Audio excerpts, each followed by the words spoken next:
والصلاة والسلام والتحية والإكرام على سيد المرسلين خاتم النبيين أبي القاسم المصطفى محمد. اللهم صل على محمد وآل محمد وعلى آل بيته الطيبين الطاهرين المعصومين المنتجبين المطهرين لا سيما بقية الله في الأرضين وحجته على الخلائق أجمعين واللعنة الدائمة الأبدية على أعدائهم أعداء الله أجمعين من يوم ظلمهم إلى لقاء يوم الدين. أما بعد فقد قال الله تبارك وتعالى في كتابه الحكيم وقوله الحق وهو أصدق القائلين. بسم الله الرحمن الرحيم. ونريد أن نمن على الذين استضعفوا في الأرض ونجعلهم أئمة ونجعلهم الوارثين. صدق الله ورسوله الكريم والأئمة الميامين.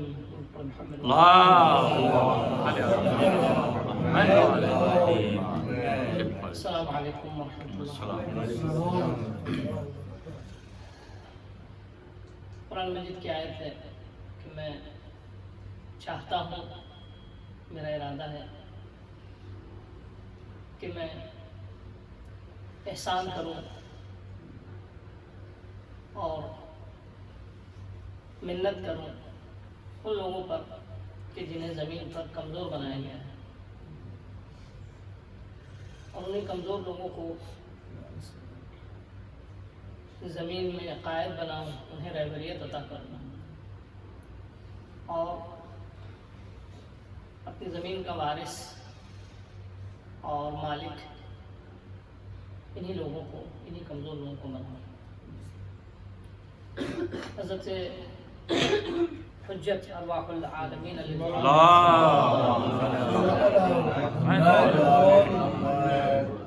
اور معرفت امام کمان سے بہترین درس کہ جو مدتوں سے کئی سال سے چلا آ رہا ہے، الحمدللہ کتنے لوگ اس سے کتنا فیضیاب ہوئے، اور کم سے کم ایک فائدہ اس کا یہ ہے کہ جمعے کے دن صاحب یوم جمعہ سے ایک وصل اور رابطے کا ایک ذریعہ لیکن معرفت امام زمانہ کے سلسلے میں، کیونکہ بہرحال بہت معروف روایت بھی آپ اکثر سنتے بھی آئے ہیں، اس کو میں صرف تبرکاً عرض کر رہا ہوں، یعنی بیان کرنا مقصد نہیں ہے کہ انسان اگر بغیر پہچانے اس دنیا سے چلا جائے تو جاہلیت کی موت مرتا ہے، یعنی وہ دین پہ نہیں مرتا۔ جاہلیت کا مطلب یعنی اسلام سے پہلے کی زندگی جو ہوتی ہے وہ اسلام پہ نہیں مرتا ہے، اور ہر دور میں اس کی ضرورت تھی۔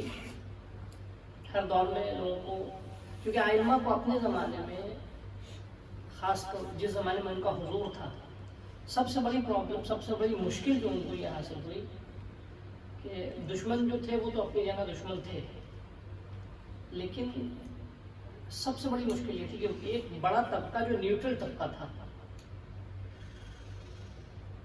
جو یہ کوشش کرتا تھا دعوے دار رہے کہ ہاں ہمیں کہیں نہ کہیں تعلق ہے، ربط و ضبط ہے، ان کو سب سے بڑی مشکل اس طبقے سے تھی۔ کیوں مشکل تھی اس طبقے سے؟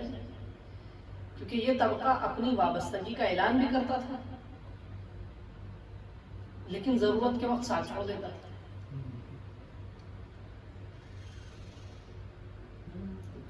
یہ بڑی مشکل ہے۔ ہم فرض کیجئے آپ سے کہیں کہ ہم آپ کے ساتھ ہیں، جب آپ کو ضرورت پڑے تو آپ کا ساتھ چھوڑ دیں، یہ کون سا ساتھ ہے؟ بڑی مشکل تو یہ ہوتی ہے۔ اگر آپ مجھ سے کہہ دیں کہ آپ میرے ساتھ ہیں تو مجھے اطمینان ہو جاتا ہے کہ ہاں کبھی بھی خدا نے خدا کر زندگی میں کوئی ایسی ضرورت پڑی تو ہم اکیلے نہیں ہیں، لیکن جب ہمیں ضرورت پڑے تو اس وقت مشکل اور دوبالا ہو جاتی ہے۔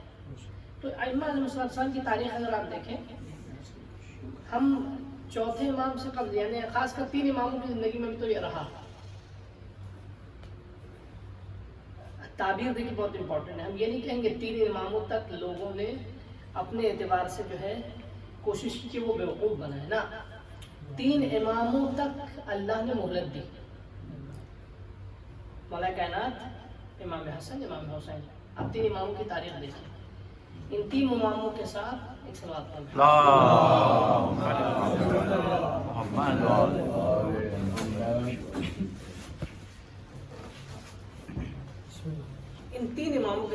مسئلہ رہا کہ لوگ آتے رہے کہتے رہے کہ ہم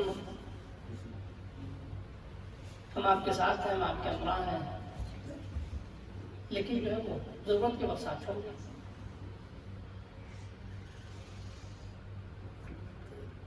چوتھے اور پانچویں امام کے زمانے میں تو بالکل خلا تھا، یعنی لوگ آتے ہی نہیں تھے، لوگ آتے ہی نہیں تھے۔ چھٹے امام کے زمانے میں جب بنی عباس کا دور آیا، میں بھی وہ یہ بتا کے پھر وہ ریزن دیتا ہوں کہ کیا مشکل تھی۔ چھٹے امام کے زمانے میں جب بنی عباس ابھی آنے والے ہیں تو بنی عباس نے آنے کے لیے اپنے کیا راستہ چنا؟ اس کو میں نے کبھی پہلے بھی عرض کیا تھا کہ مومن کیس ہوتا ہے، ہوشیار ہوتا ہے۔ آنے والے زمانے میں بھی یہ سارے واقعات جو ہے ماضی سے حال اور مستقبل کی لیے عبرت ہونی چاہیے کہ انسان کو یہ پہچاننا چاہیے کون دوست ہے اور کون دشمن ہے۔ ٹھیک ہے، بنی عباس نے شعار کیا دیا کہ ہم تو آل محمد کی نصرت کے لیے جو ہے وہ جتنے بھی حسنی سادات تھے، امام حسن کی اولاد سے جو حسنی سادات تھے وہ تھوڑا سا یعنی مثلا ایگریشن ان میں کہیے یا غم و غصہ جو ہے بظاہر انہوں نے زیادہ ظاہر کیا اور مستقل وہ قیام کرتے رہے۔ امام سجاد پر یا پانچویں امام چھٹے امام پر الزام بھی یہی لگا کہ یہ لوگ جو ہے وہ دشمن کے خلاف قیام نہیں کر رہے۔ امام حسن کی اولادیں جو تھی حسنی سالات جن کو کہا جاتا تھا، سالات حسنی، تو وہ اس جوش میں کہ ان کو بنی امیہ سے انتقام لینا ہے، انہوں نے کیا کیا؟ انہوں نے بنی عباس کا ساتھ دیا، فل سپورٹ، فل فلیج سپورٹ، اور بنی عباس نے بھی ان کو اس طرح قبول کیا، اس طرح ایکسیپٹ کیا کہ جیسے یہ بالکل بہت صمیمی دوست ہیں۔ اچھا، جب انسان کسی سے قریب ہوتا ہے تو ایک دوسرے کو بہت پہچان لیتے ہیں۔ نتیجے میں بنی عباس نے شناسائی بھی کی دقیق کہ کون کیا ہے، کون قائد ہے، کون کتنے کی پرسنالٹیز ہیں، کیونکہ کسی بھی تحریک میں کچھ کلیدی مہرے ہوتے ہیں، ٹھیک ہے، تو ان کی شناسائی ہوئی۔ اس کے بعد جیسے بنی عباس کو اقتدار مل گیا، چن چن کر جو ہے وہ سادات حسنی کو مارا ہے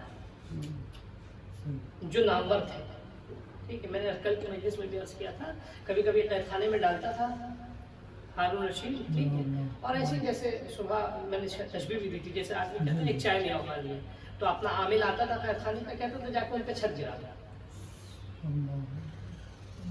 ایک سیل میں 50-60 قیدی موجود ہیں، ان پہ چھت گرا دیا۔ اور یہ کون سے اوقات ہوتے تھے وہ معلوم ہے، یعنی یہ آج کی بھی وہی سیاست ہے، جو ذرا سا بھی متحرک نظر آتا ہے اس پہ نگاہیں ہوتی ہیں۔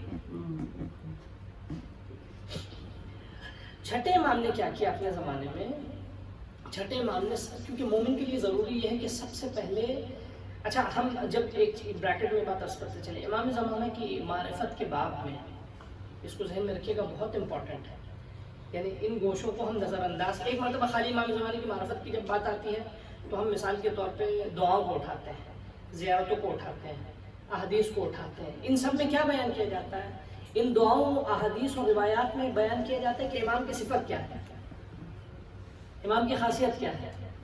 دعائے جامع کبیرہ مثال کے طور پہ ایک بہترین زیارت جامع کبیرہ، ایک بہترین، یعنی امام کے جو ہے، جیسے اللہ کے لیے میں نے بارہ عرض کیا کہ اللہ کے لیے دعائے جوشن کبیر ہے، اللہ کے اوصاف حسنہ ہے اس میں۔ علماء بزرگ کہتے ہیں کہ مثال کے طور پہ معصومین کے اگر اسماء حسنہ پہچاننا ہے تو زیارت جامع کبیرہ ہے، یعنی جتنی بھی صفات ہیں، جو کچھ بھی امام میں آپ تصور کر سکتے ہیں، جو کچھ بھی آپ تصور کر سکتے ہیں، یعنی جہاں تک بھی ہمارا خیال جا سکتا ہے وہ زیارت جامع کبیرہ میں ہے کہ امام یہ ہیں، یہ ہیں، یہ ہیں، یہ ہیں، یہ ہیں، ٹھیک ہے۔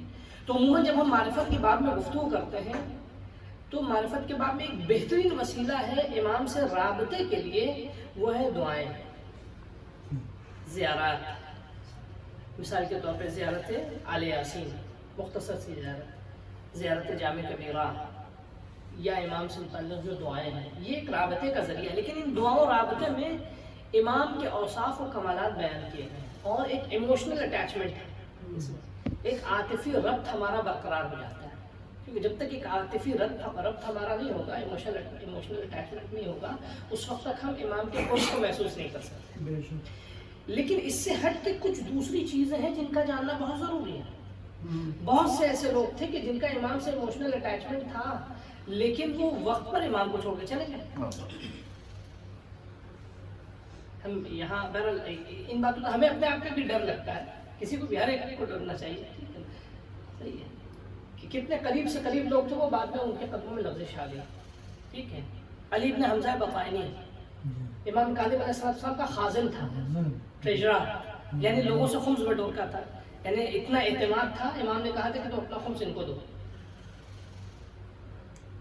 کوئی معمولی بات نہیں ہے, امام ہر ایک کو کہتے بھی نہیں تھے. ٹھیک ہے, آج جیسے اجازے بٹتے ہیں پہلے تھوڑی تھا ایسا. ٹھیک ہے, تو خاص امام کے جو ہے وہ وکیل تھے, لیکن کیا ہوا وہی سبب بنے کیا نام ہے امام کاظم علیہ السلام کے بعد ایک نئے مذہب بنانے کا. انہوں نے امام رضا کی امامت کا انکار کر دیا. تو یہ بہت امپورٹنٹ ہے, یہ بہت ضروری ہے اس چیز کو جو ہے نا معرفت امام کے باب میں, جس کی طرف میں لے کر آ رہا ہوں. چھٹے امام کے زمانے میں لوگ کھڑے ہوئے, بنی اولاد امام حسن نے, حسنی سادات نے پورا ساتھ دیا بنی عباس کا. ٹھیک ہے, لیکن جو ہے نتیجے میں کیا ہوا, ان کو اقتدار ملا.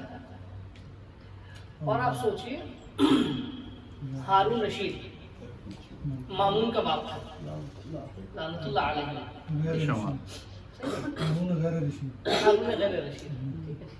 جیسے مستشفی راشد ہے تو مسجد والے کبھی کبھی غصے میں کہتے تھے مستشفی لا راشد. ٹھیک ہے, کیوں, کیونکہ وہ اذان کے سلسلے میں اس نے شکایت کی اور بہت سارے مسائل. تو یہ ہارون غیر رشید ہے. تو اس نے کیا کیا, وہ مامون کہتا ہے, مامون کے لیے ایک بات یہ مشہور ہے کہ اس کے اندر امام رضا علیہ السلام سے لگاؤ تھا, تاریخ نے مشہور کیا. ٹھیک ہے, تو اس سے جو ہے وہ کسی نے پوچھا کہ تم اس قدر لگاؤ, جو بعض لوگ کہتے ہیں کہ کہیں نہ کہیں دیکھیے اٹیچمنٹ تھا ایموشنل. تو اس نے کہا کہ کیوں اتنا تم امام سے جو ہے وہ محبت کرتے ہو. بہت سیاس تھا, بنی عباس کا سب سے سیاس ترین حاکم, سیاس ترین حاکم تھا مامون رشید, یعنی اپنے باپ سے زیادہ بھی تیز تھا. تو اس نے کہا کہ میں نے اپنے بابا سے سیکھا ہے, میں نے اپنے بابا کو دیکھا کہ وہ موسیٰ ابن جعفر سے بہت محبت کرتے تھے, بہت احترام کرتے تھے. تو میں نے ایک دن پوچھا بابا سے کہ بابا اتنی محبت کرتے ہیں, پھر اس کے بعد اتنی تشدد, اتنی شدت, اتنی سختیاں, اتنی پریشانیاں, اتنی تکلیفیں.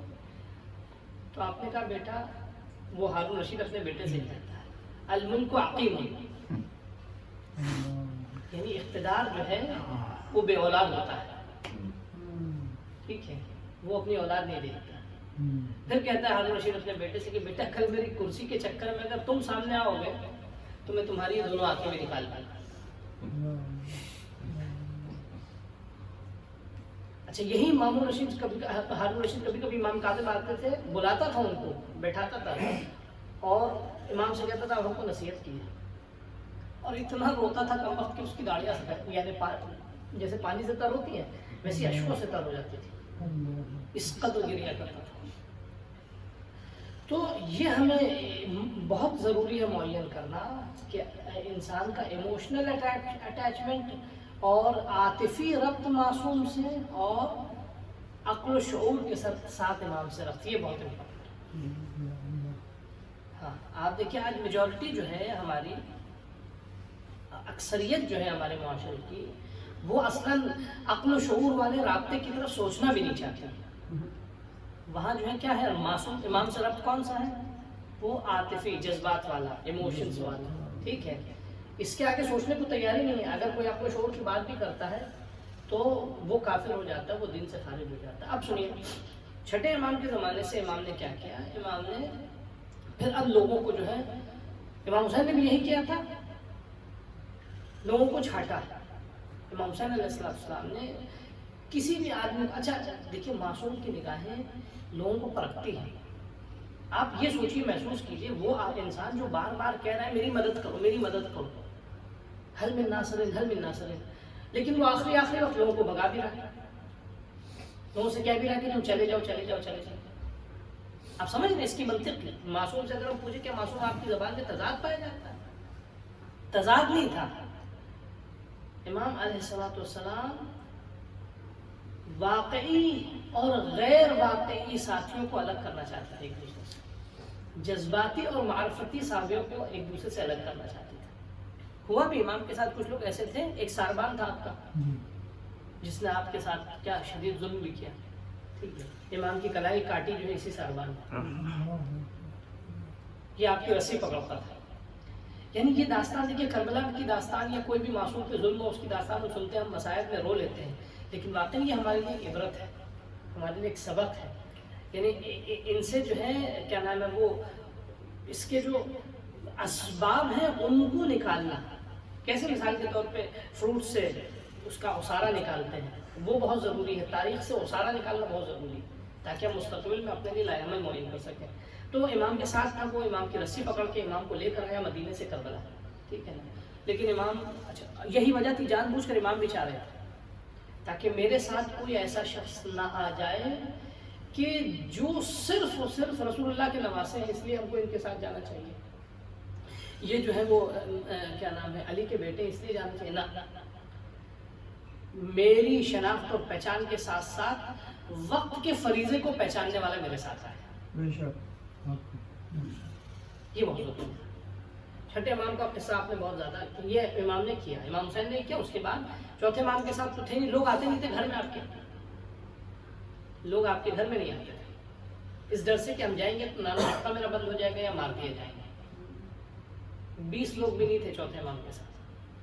پانچویں امام نے پھر حالات ایک عام درسگاہ شروع کی، کیونکہ ہوتا ہے کہ جب انسان جو ہے مثال کے طور پہ ایک تعلیم و تدریس و تربیت کا ایک عام سلسلہ رائج کرتا ہے تو کھرے کھوٹے سب آتے ہیں، ٹھیک ہے، اور ان میں سے جو خالص ہیں وہ باقی رہ جاتے ہیں.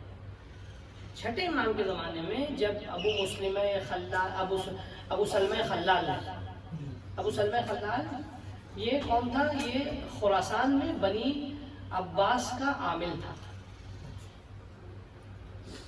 یعنی عربی ممالک میں ابو مسلم اور خراسان میں ابو سلمہ خلال، یہ بنی عباس کو ریپرزینٹ کرتا تھا اور ایک بڑا ان کا جنرل تھا. تو وہ آ کے امام سے کہتا ہے کہ ہمارے پاس 1 لاکھ لوگ تیار ہیں، آپ آئیے کھڑے تو رہیے. اچھا امام کا بولنا بھی بہت جو ہے وہ رکنیت رکھتا تھا. وہ امام کو کہتے امام نے منع کیا. آپ تو ہارون مکفوف کا قصہ بہت سنا ہے، ٹھیک ہے نا. امام نے کہا کہ تم کہہ رہے ہو 1 لاکھ لوگ تیار ہے تو جاؤ تنور میں جاؤ. تو وہ کہنے لگا کہ آپ یہ کیسی بات کر رہے ہیں، یعنی وہ اس کو اللاجیکل کیا نام ہے غیر منطقی رویہ سمجھتا تھا کہ بھائی ہم آپ سے آ رہے ہیں، آپ کو اقتدار دلانے کے لیے ہم آ رہے ہیں اور آپ ان سے کہہ رہے ہیں تم تندور میں کود جاؤ، ٹھیک ہے. اب اس نے مذاق میں لیا گیا، غیر منطقی رویہ سمجھا. اتنی دیر میں ہارون مکفوف آئے، امام نے کہا چلے جاؤ. ہاتھ میں ان کی جوتی تھی، کہا کہ اسی طرح چلے جاؤ. گئے اندر، تھوڑی دیر کے بعد جو ہے وہ نکلے باہر. یعنی 1 گھنٹے گفتگو ایسی نارمل جیسے لوگ بیٹھ کے بات کرتے ہیں. اچانک جو ہے اس نے کہا کہ ہارون وہی ابو مسلمہ خلال جائے دیکھ تو لیجیے ہم کیسے ہیں، اب تک تو ہڈی پسلی گل گئی ہوگی، ٹھیک ہے. کہا چلو. تنور ہٹایا تو دیکھا اندر میں نماز پڑھ رہے ہیں. میں نے پہلے بھی اس قصے کو کیا ہے دوسرے زاویے سے پڑھا ہے. تو اس کے بعد پھر وہ نکلے وہاں. اب اس میں کئی ایک سبق، اس میں نکلنے کے بعد امام نے پہلے جملہ یہ کہا کہ یہ بتاؤ ایسے لوگ کتنے ہیں. ایسے یعنی کیا؟ یعنی ہمارے کہنے پر جلتے تنور پہ کود جائے. ایسے لوگ ہمیں کتنے چاہیے، کیوں، کیسے؟ ایسے ہر امام کے زمانے میں ایسے لوگ بہت کم تھے، 2-4 ہی تھے، ٹھیک ہے. اب آپ سوچیے مولا کائنات کے ارکان اربعہ کہا جاتا ہے روایت میں. ارکان اربعہ یعنی 4 رکن روایت میں، جناب سلمان، جناب مقداد، جناب ابو ذر اور جناب بعض روایت میں حذیفہ یمانی، ٹھیک ہے. ارکان اربعہ میں، ٹھیک ہے. لیکن جو ہے وہ ارکان اربعہ بھی جو تھے یہ بھی سب برابر نہیں تھے، یہ بھی سب برابر نہیں تھے، ٹھیک ہے. علیکم السلام. مولا کائنات کے گلے میں رسی بنی تو جناب ابو ذر مقداد الگ پریشان، جناب ابو ذر الگ پریشان، ٹھیک ہے. سب ایک دم ہاتھ پیر مل لیں. جناب سلمان ایسے ہی بیٹھے ہیں، نہ کوئی یعنی بس چہرہ خاموش ایک دم سمپل، کوئی نہ مثلا بیتابی دکھا رہا ہے نہ پریشانی دکھا رہا ہے. کہا کیوں؟ کہا میں اپنے مولا کی نگاہوں کو دیکھ رہا ہوں. ٹھیک ہے نا. یعنی ایسے لوگ کتنے ہوتے ہیں کہ جو نگاہوں کے اشارے کے منتظر ہوتے ہیں. ٹھیک ہے. امام مولا کائنات کے ساتھ یہ ان کے ارکان اربعہ میں بھی مراتب پائے جاتے ہیں.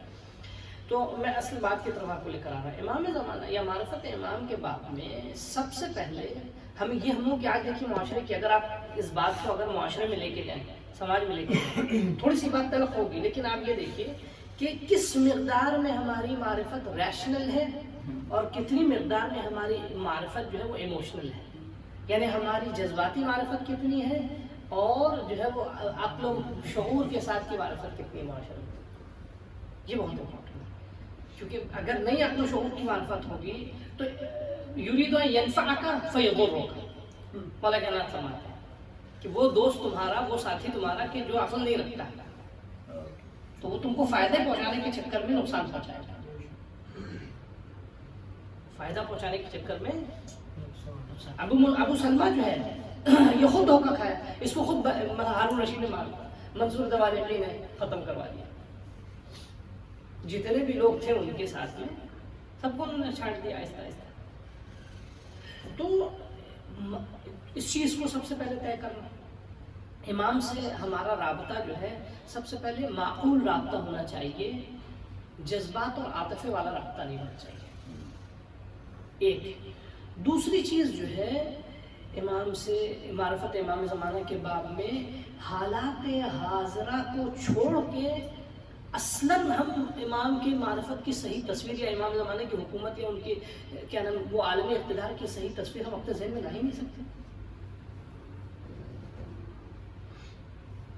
جب تک یہ ایونٹس جو آپ دیکھ رہے ہیں آج کی دنیا میں جو ہو رہے ہیں، آج کی دنیا کے جو حالات جو ہیں، یہ ایسا تھوڑی کہ کنیکٹڈ نہیں ہے، یہ آپس میں ربط و ضبط رکھتے ہیں. اب ایک ایک کر کے اگر ہم بلاکس بنائیں حوادث کا اور حالات کا، یہ سارے حوادث آپس میں ایک دوسرے سے ربط و ضبط رکھتے ہیں. یہ مثال کے طور پہ فلسطین کی جنگ، یہ امام کی حکومت سے ربط رکھتی ہے. یہ مثال کے طور پہ فرض کیجئے مستقل جارحانہ سختیاں اور پابندیاں ایران کے اوپر، یہ امام کے اقتدار سے، امام کی حکومت سے، امام کے ظہور سے ربط رکھتی ہے. عراق کا مستقل خلفشار میں ہونا، یہ امام کی حکومت سے ربط رکھتی ہے. سیریا میں قبرستان بننا، یہ امام کی حکومت سے ربط رکھتی ہے. ٹھیک ہے نا. مثال کے طور پہ فرض کیجیے افغانستان اور پاکستان، یہ سب جب یہ ساری باتیں ہوتی ہیں تو جیسا ہم لوگ سرحدی مشکلات میں مبتلا ہو جاتے ہیں، لیکن یہ سارے جو ہے وہ امام کے یہ 45 سال سے مستقل ایران پہ پابندیاں آنا، ٹھیک ہے، یہ امام کی حکومت سے اس کا ربط ہے. ہم جن ممالک مثلا فرض کیجیے عربی ممالک کے جو حالات ہیں، یہ حالات امام کی حکومت سے ربط رکھتے ہیں. ٹھیک ہے. آپ کو میں بتاؤں، عرض کروں، بہرحال کبھی اس کو دیکھیے گا، میں نے اس سے پہلے بھی اشارہ کیا ہے کہ یعنی جو چاہے وہ فلمی دنیا جو ہے ہم لوگ ہندوستان میں یا اور دوسرے جتنے بھی ہیں، تو ان میں یہ ہے کہ مثلا ایک فکشنز پہ کام ہوتا ہے. ٹھیک ہے نا. لیکن ہالی ووڈ وغیرہ میں اکثر جو ہے، یا بالی ووڈ وغیرہ میں خصوصاً مثال کے طور پہ، ٹھیک ہے، یا مغربی دنیا میں یا دوسرے جو فلمیں بنتی ہیں، تو وہ فکشنز کے ساتھ ساتھ ایک آئیڈیالوجی بھی پیش کرتے ہیں. ٹھیک ہے نا.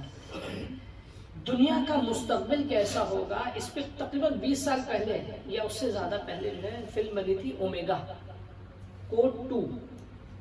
ٹھیک ہے نا.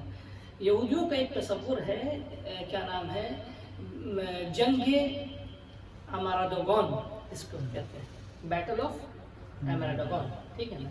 یہ آخری جنگ ہوگی، اختتامی جنگ، جس کے بعد ان کا اقتدار ہوگا.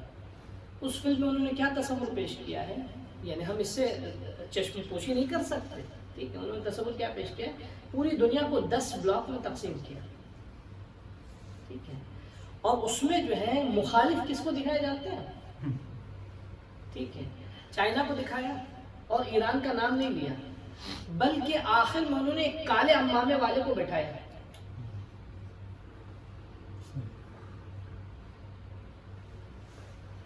کالے امامے والے کو انہوں نے بٹھایا کہ جو ان کا مین معارض تھا. آپ اس چیز پہ دیکھیے گا یہ نہ کہے گا کہ مولانا فلموں کی ترویج کر رہے ہیں ٹھیک ہے، لیکن ان چیزوں کو جاننے کے لیے ضروری ہے تو وہ باقاعدہ ایک تصور پہ کام کر رہے ہیں. اچھا اب ہم ان باتوں کو کہنے کے بعد یہ تو ہم نے اشارہ کیا بہت ساری باتیں ٹھیک ہے، ہم اندازہ لگائیں کس مقدار واقعی نا امام زمانہ کے سلسلے میں ہم لوگوں کے معاشرے میں کام نہیں ہوا، بالکل نہیں کے برابر. بے شک. ابھی ایک انٹرویو تھا ہمارا کچھ دنوں پہلے، ہم نے اس میں عرض کیا تھا، اور بھی بزرگ کہتے رہتے ہیں ہم سے زیادہ ٹھیک ہے نا. آپ یہ بتائیے یہ کوئی معمولی بات نہیں ہے کہ شیعہ دنیا کے مستقبل کا فیصلہ کرے گا.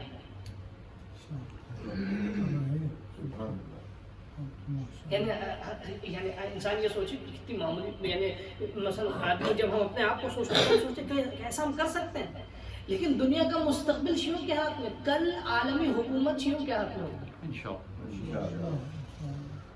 لیکن ابھی یہ خواب لگتا ہے کہ از اٹ پاسبل، کیا یہ ممکن ہے؟ لیکن بہرحال نرید ان نمنا، خدا کا وعدہ کیا کہتا ہے؟ بالکل ہوگا، ابھی آسان ہے.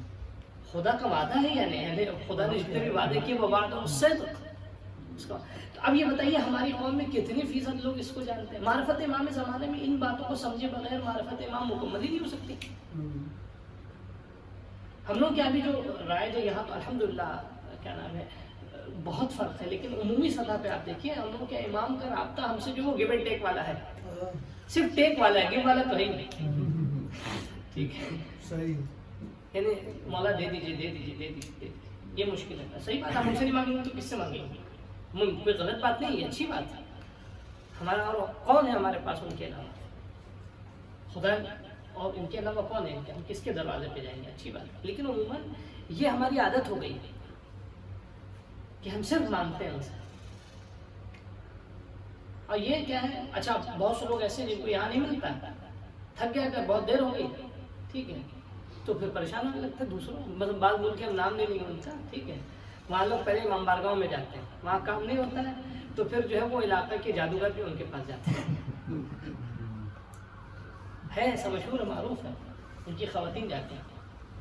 میں اب تو تھک گیا، میں امام باڑے سے کام ہونے والا نہیں، مسجد میں میرا کام نہیں ہوتا ٹھیک ہے، گیو اینڈ ٹیک والا کرتا ہے.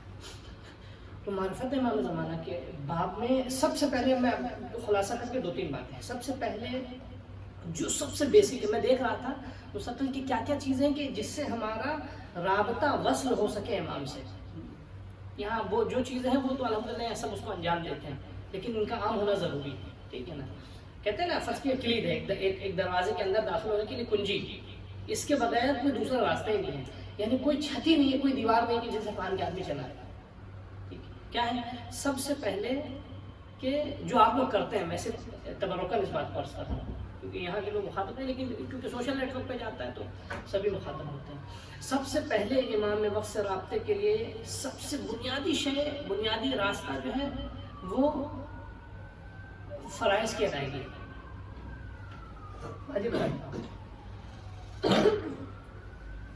واجب ترک اور دوسرے یعنی حرام انسان انجام نہ دے.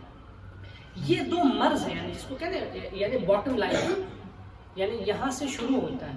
اس کے بعد فرض کیجئے کوئی جتنے قصیدے پڑھ لے، جتنے مرثیے پڑھ لے، جتنا جو بھی پڑھ لے، میں کسی بھی چیز کی اہمیت کم نہیں کر رہا ہوں، قصیدہ اپنے آپ پہ بہت اہم ہے، لیکن پڑھنے والا کیا کس نیت سے پڑھا یہ اہم ہے ٹھیک ہے.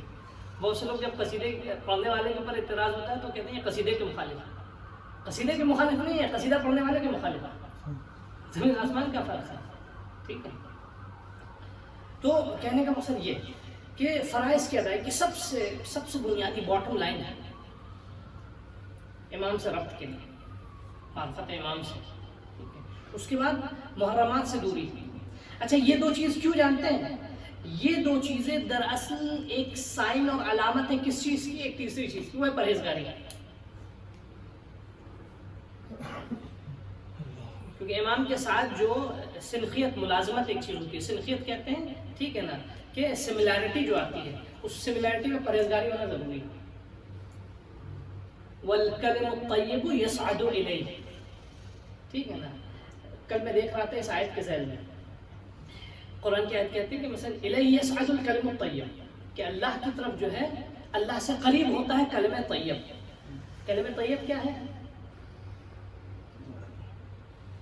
ایک تو وہ مثلا لا الہ الا اللہ، یعنی ایک پاکیزہ کلام، ایک پاکیزہ نظریہ، ایک پاکیزہ فکر، ایک پاکیزہ کردار، ایک پاکیزہ عمل۔ پاکیزہ عمل کی سب سے بنیادی شرط یہ ہے کہ اس کے ساتھ پرہیزگاری ہونی چاہیے۔ پاکیزہ عمل کی سمجھ وہ کہتے ہیں، مثلا ہم اگر مصادیق تلاش کریں، پاکیزہ عمل یعنی وہ عمل کہ جس کی بنیاد پرہیزگاری ہو، ٹھیک ہے۔ اب میں سب سے بیسک بتا رہا ہوں کہ امام سے قریب ہونے کے لیے بہت سے لوگ پریشان ہوتے ہیں، ہم کو کیا علی ابن مہزیال کی طرح ہم کو پہاڑوں میں جانا ہوگا، ہر سال حج کرنا ہوگا، یا ہر سال ہمیں مسجد سجدہ میں جا کے بیٹھنا ہوگا، 40 دن کا آقا محمود مرشی کی طرح جو ہے وہ ہمیں چلا کرنا ہوگا، ٹھیک ہے۔ یا مثال کے طور پہ فرض کیجئے ہمیں مسجد نبی میں جا کے بیٹھ کے عمل کرنا ہوگا۔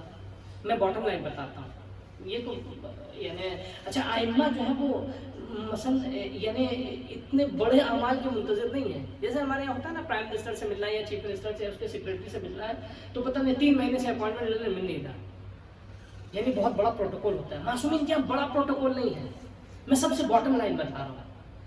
سب سے باٹم لائن جو معصوم نے بتائی ہے امام تک پہنچنے کے لیے وہ کلمہ طیب، پرہیزگاری۔ سب سے باٹم لائن پرہیزگاری کی ڈیفینیشن کیا ہے؟ پرہیزگاری کا مطلب ہر مہینے روزہ رکھنا، ٹھیک ہے، رات کو سونا نہیں نہ۔ سب سے باٹم لائن پرہیزگاری کی ہے کہ انسان واجب کو نہ چھوڑے اور حرام کو انجام دے، یہ باٹم لائن ہے۔ یہی اگر ہمارا آپ سوچیے کتنے مثلا ہمارا عام انسان جو ہے یعنی اگر شیو تک یعنی یہ چیزیں کم از کم باٹم لائن اگر عام ہو جائے، مشکل یہ ہوئی کہ ہم لوگوں نے باٹم لائن عام نہیں کی، ٹھیک ہے۔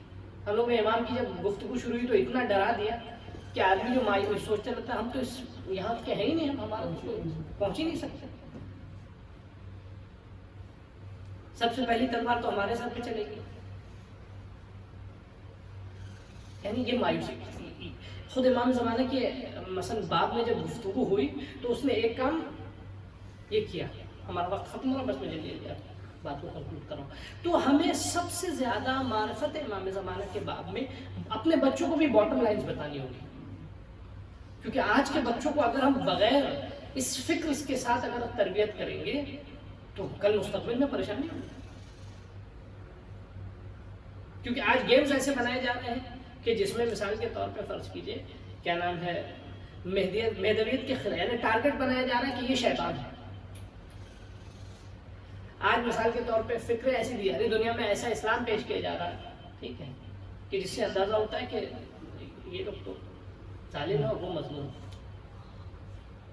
تو اس سلسلے میں حتیٰ نہ صرف معرفت، حتیٰ دیکھیے ایک چیز بہت حساس ہے، ہمیں اپنے بچوں کو دین کی باٹم لائن ہر چیز میں انہیں سکھانی ہوگی۔ ہم لوگ کے معاشرے میں باٹم لائن ہم نے بتائی نہیں، نتیجے میں کیا ہے، ایک جوان ہمارا وہ حرام کر کے جو ہے وہ پریشان نہیں ہوتا ہے، لیکن حلال راستے کے لیے وہ پریشان ہوتا ہے کہ میری عزت چلی جائے گی، کیا ہوگا ہم سے، میرے گھر والے ناراض ہو جائیں گے، اور چھپ کے وہ حرام کا انجام دے دیتا ہے۔ کیا وجہ ہم نے باٹم لائن معین نہیں کی دین کی، ہے نا معاشرے، یہ تو ہر جگہ کی بات ہے، ٹھیک ہے۔ خوب آپ بتائیے یہ جو ہم لوگ کبھی سوچتے ہیں کب ہوگا ظہور، اس کی ایک وجہ یہی ہے، اس کی ایک وجہ کیا ہے، ہمیں سب سے پہلے باٹم لائنز کو اپنے معاشرے میں رائج کرنا ہوگا، یہ بنیادی چیزیں ہیں۔ جب تک یہ نہیں رائج ہوئی تو اس وقت تک جو ہے تو معرفت امام زمانہ کے باب میں یہ ہمیں خود بھی سیکھنا ضروری ہے کہ ہمیں یہ معلوم ہے سب سے کم راستہ جو ہے یسعدو، یہ تو قرآن کہہ رہا ہے کہ تم اتنا کرو تو خدا تک پہنچ جاؤ گے، اتنا کرو تو امام وقت تک پہنچ جاؤ، الیہ والکلم الطیب یسعد الیہ والعمل الصالح یرفعہ، اللہ کی بارگاہ میں جو ہے کلمہ طیب پہنچتا ہے، اور کلمہ طیب کو کیا چیز لے کی جاتی ہے، عمل صالح۔ عمل صالح کیا، اس کی باٹم لائن کیا ہے، واجب کو انجام دے، گناہ کو ترک کرے۔ اتنا اگر کوئی کرتا ہے تو یقین مان لے کہ امام کی نگاہ اس پر ہے۔ بے شک صحیح بات۔ یہ ہمیں اپنے بچوں کے درمیان، اپنے آپ کے درمیان ہمیں اس باٹم لائن کو رائج کرنا بہت ضروری ہوگا. اور بہرحال اس سلسلے میں انشاءاللہ کبھی آئندہ بھی موقع رہا تو آپ کی خدمت میں مزید جو ہے وہ توفیق رہے گی گفتگو کی. اگر باتیں پراکنہ رہی ہوں تو اس کے لیے معذرت. بارگاہ امام زمانہ میں دعا ہے کہ انشاءاللہ یہ مختصر سی ہماری پراکندہ باتیں جو ہیں وہ امام کی بارگاہ میں قرب اور ان سے نزدیک ہونے کا سبب ہو انشاءاللہ. یقیناً وہ ہمارے منتظر ہیں. 2 جملے ہمیں مسائل کے بھی پڑھنے ہیں. امام رضا علیہ السلام کی شہادت کے ایام ہیں کہ بڑے بھائی، یعنی ہم کبھی کبھی محسوس کرتے ہیں کہ امام تو خدا کے اتنے قریب ہیں اور امام کی زندگی تو بہت سکون سے آرام سے گزر رہی ہوگی، لیکن کبھی کبھی امام کے درد کو بھی محسوس کرنا چاہیے ہمیں. امام کی تکلیف کو بھی ہمیں محسوس کرنا چاہیے. میں نے کل بھی مسائل میں ایک جملہ عرض کیا تھا، میں چاہ رہا ہوں میں اسی چیز کی مزید وضاحت کروں. کبھی کبھی امام کو اپنی تنہائی میں بڑی تکلیف ہوتی ہے. میں امام حسین کا ایک منظر پیش کروں، پھر امام رضا علیہ السلام کا منظر آپ کی خدمت میں پیش کروں. امام حسین جب سارے اصحاب و انصار شہید ہوں گے نا آپ کے، تو اب وہ نگاہ کی کیفیت کیا ہوگی ہم نہیں جانتے. آپ محسوس آپ کیجیے گا اور آپ اس کو محسوس کر سکتے ہیں. جب سارے اصحاب و انصار شہید ہوں گے، امام تنہا رہتا ہے، تو امام نے ایک عجیب نگاہ سے خیمے کی طرف دیکھا، ایک درد بھری نگاہ سے. یعنی کون سی نگاہ تھی شاید ہم اس کو محسوس بھی نہ کر پائے.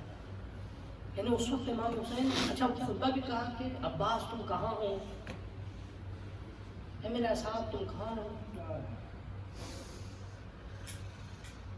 انادیکم لا تجیبوننی، میں تمہیں پکار رہا ہوں تم میرا جواب نہیں دے رہے ہو. یعنی کیا، یعنی ہم نہیں جانتا اس تنہائی اور وحدت کو کیسے بیان کریں، اس اکیلے پن کو کیسے بیان کریں.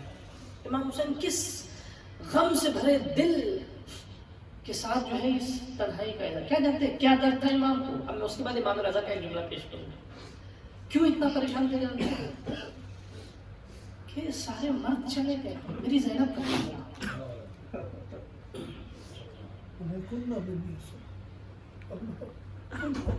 میری بچیوں کا کیا ہوگا. یہ جملہ ہم لوگ مذاہب میں پڑھ کے گزر جاتے ہیں کہ جیسے ایسے نکل رہے تھے جیسے گھر سے جنازہ نکل رہا ہے. ہم نے محسوس کیا کہ معمولی بات ہے، ہم لوگ تو شاید یہ سب مسائل کے گوشے ہم کبھی سمجھ بھی نہیں پا، اس پہ ہم نے گریہ بھی صحیح سے نہیں کیا. اب سنیے درد کی کیفیت. جناب دیوبند میں نے کل رات بھی پڑھا تھا اس میں. جناب دیوبند محرم کے ایام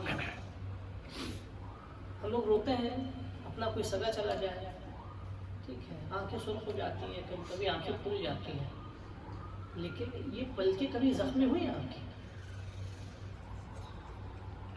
معصومین کا شیوا یہ تھا جب عاشور کے ایام آتے تھے نا، امام رضا علیہ السلام جب محرم کے ایام آئے تو جناب دیوبند نے دیکھا کہ امام کی پلکیں زخمی ہیں. میں زبان حال عرض کر رہا ہوں. امام نے فرمایا کہ دیوبند ہمارے جد حسین کے غم نے ہماری پلکوں کو زخمی کر دی. ہمیں نہیں معلوم کیسا غم ہوگا. میں چاہتا ہوں آپ سے ایک جملہ میرا امام زمانہ کی بارگاہ میں بھی عرض کروں. کبھی کبھی انسان سوچتا ہے کہ کہیں بھلا آنکھیں خون کا آنسو ہو سکتی ہیں. کیسے ممکن ہے کہ انسان کی آنکھیں خون ہو دو. جب غم شدید ہوتا ہے، امام زمانہ ایسے کوئی مبالغہ نہیں ہے آپ کے جملے میں کہ میرے آنسو سوکھ جائیں گے تو لاقین علیک بدل الدموع دمعا، میرے آنسو سوکھ جائیں گے تو اب میں آنسو دوں گا. یعنی اتنی شدت تھی اس غم میں. میں کیا بتاؤں عزیزو، ایک ایک غم کا اگر پہلو آپ کربلا میں اٹھا کے رکھیں گے تو دل خراش ہے. صرف ایک جگہ پہ امام حسین نے کہا تھا بہن زینب میری بچی کو لے جاؤ، میرا جگر پھٹا جا رہا ہے.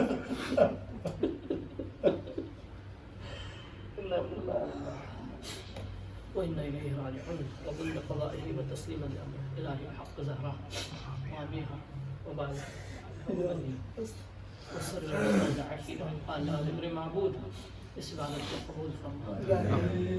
آنے والے میرے معبود، اس ذکر و اس درس کے صدقہ میں حاضرین کی تمام دنیا آخرت کی حاجتوں کو قبول فرما۔ خدایا ہم گنہگار ہیں، ہمیں اس بات کا اعتراف و یقین ہے۔ خدایا ہمیں توفیق عطا کر، ہم امام کے ایسے اصحاب بنے کہ جن پہ امام کو فخر ہو سکے۔ خدایا ہماری نگاہیں مشتاق ہیں امام کی زیارت کی۔ خدایا ہمیں توفیق عطا کر کے امام کی زیارت سے ہماری نگاہیں منور ہوں، امام کے ہم ساتھ ہو سکیں، امام کے مددگار ہو سکیں، امام کے کام آ سکیں۔ خدایا اس پرآشور زمانے میں ہمیں ثابت قدم رکھنا۔ خدایا اس مشکلات کے دور میں، اس گمراہی کے دور میں ہمیں دین پہ باقی رکھنا، ہمارے بچوں ہمارے جوانوں کو دین پہ باقی رکھنا، حق کی راہ میں جتنے بھی انقلاب ہوئے ہیں ان کو باقی رکھنا، قائم رکھنا، حق کے پرچم دارانوں کو ترقی و کامیابی عطا فرمانا، ان کا پرچم امام زمانہ کے پرچم سے متصل ہو انشاءاللہ، امام کے ظہور میں تعجیل ہو، ہمارے اس درس میں اس کے ثواب میں ہمارے مرحومین شریک ہوں، بانیان درس کے مرحومین شریک ہوں انشاءاللہ، اور شہداء کو اس کا اجر ملے انشاءاللہ، ہم شہداء کے ثواب میں شریک ہوں، امام کا ظہور ہو، ہماری نسلیں اور ہم سب امام کے خادم و ناصر و مددگار بنیں۔ ربنا تقبل منا انك انت السميع العليم